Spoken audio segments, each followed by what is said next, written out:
Honda HP 125, এটা হচ্ছে ECM. এটা হচ্ছে 2024 সালের যে গাড়িগুলো বেরিয়েছে সেটা হচ্ছে দুটো এসিএম। আর এটা হচ্ছে 2020 সালে যে গাড়িগুলো বেরিয়েছে সেটার এসিএম।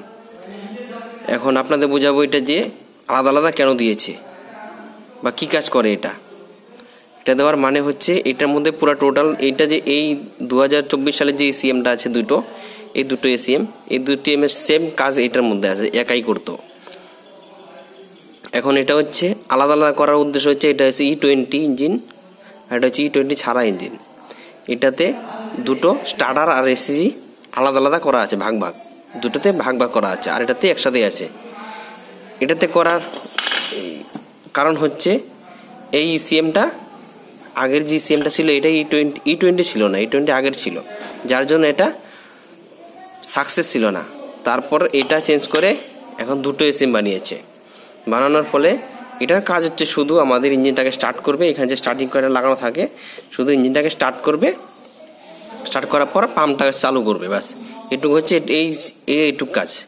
আর অর্ধেকটা যা আছে, অর্ধেকটা মানে এইটা যে অর্ধেক পজিশন তোমার, সেটি এইখান থেকে একটা পজিশন, এইখান থেকে এটা একটা পজিশন, মানে এই যে একটা পজিশন, এইখান থেকে দুই চাক একটা পজিশন। তো এটার কাজ হচ্ছে